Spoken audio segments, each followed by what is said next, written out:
Chitransh academy में आपका स्वागत है। आज हम 28 एक्सरसाइज नंबर बोलने चल रहे हैं। इसको आपको लिखना है।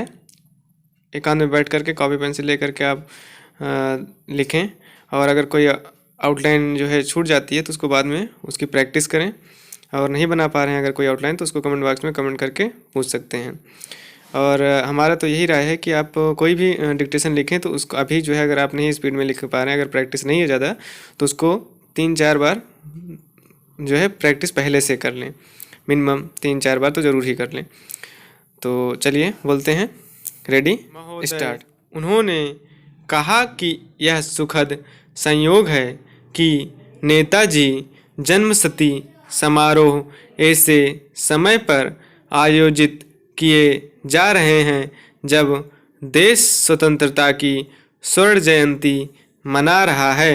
उन्होंने कहा कि यही समय है जब नेताजी के आदर्शों पर चलने के लिए हम स्वयं को समर्पित करें। लोकसभा में विपक्ष के नेता श्री अटल बिहारी वाजपेयी ने नेताजी को अपनी शताब्दी का अनूठा और अद्वितीय जननायक बताते हुए आशा व्यक्त की कि नेताजी ने जीवन भर जूझकर जिस महान भारत का सपना देखा उसे देशवासी पूरा करेंगे। उन्होंने कहा कि सुभाष चंद्र बोस ने जीवन भर जूझते हुए स्वयं को इस देश के लिए समर्पित किया। आज हमें उनकी उम्मीदों को साकार करना है। नेताजी जन्मशती के अवसर पर संसद भवन परिसर में उनकी प्रतिमा का अनावरण करने के बाद संसद भवन के केंद्रीय कक्ष में आयोजित समारोह में राष्ट्रपति जी ने कहा कि नेताजी भारत के स्वतंत्रता संघर्ष को विश्व मानवता से जोड़कर देखते थे। राष्ट्रपति जी ने 19 जनवरी 1938 को हरिपुरा कांग्रेस अधिवेशन में नेताजी द्वारा दिए गए अध्यक्षीय भाषण को उद्धृत करते हुए कहा कि नेताजी ने कहा था कि हमारा संघर्ष केवल ब्रिटिश साम्राज्यवाद के विरुद्ध नहीं है, बल्कि यह विश्व साम्राज्य के विरुद्ध भी है। हम केवल भारत के लिए ही नहीं लड़ रहे, बल्कि मानवता के लिए लड़ रहे हैं। भारत के स्वतंत्र होने का अर्थ है मानवता का सुरक्षित होना। राष्ट्रपति जी ने नेताजी के व्यक्तित्व पर प्रकाश डालते हुए कहा कि उनके भाषणों में आत्मविश्वास की ऐसी झलक होती थी कि लोग उनसे सम्मोहित हो उठते थे।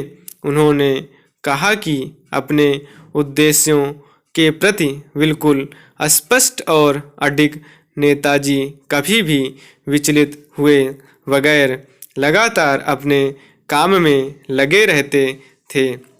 नेताजी के प्रति महात्मा गांधी के विचारों को उद्धृत करते हुए राष्ट्रपति जी ने कहा कि स्वयं महात्मा गांधी नेताजी के चरित्र के इस पक्ष के इतने प्रशंसक थे कि उन्होंने परिजन के 14 अप्रैल 1946 के अंक में लिखा था, नेताजी मेरे पुत्र के समान थे।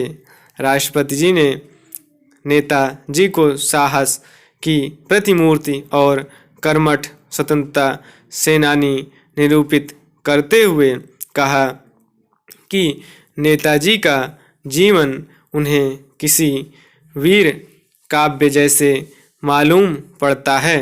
उन्होंने कहा कि 1933 में देश के निष्कासित कर दिए जाने के बाद नेताजी ने एक नई शुरुआत की। उन्होंने भारत की स्वतंत्रता के लिए विदेशों में जनमत तैयार करने का बीड़ा उठाया। वर्ष 1938 में उन्हें सर्वसम्मति से भारतीय राष्ट्रीय कांग्रेस के हरिपुरा अधिवेशन का अध्यक्ष बनाया गया। सन 1939 में त्रिपुरा अधिवेशन की उन्होंने अध्यक्षता की। इसके बाद फिर विदेश जाकर उन्होंने आज़ाद हिंद फौज का गठन किया। नेताजी के इन कार्यों ने हमारे देश के स्वतंत्रता सेनानियों में एक नया जोश और उत्साह पैदा किया। तो ये 100 वर्ड पर मिनट की स्पीड से बोला गया है और इसको हिंदी में ट्रांसक्रिप्ट करके मैच कर लें। उसके बाद अगर कोई मिस्टेक है तो उसको प्रैक्टिस करें।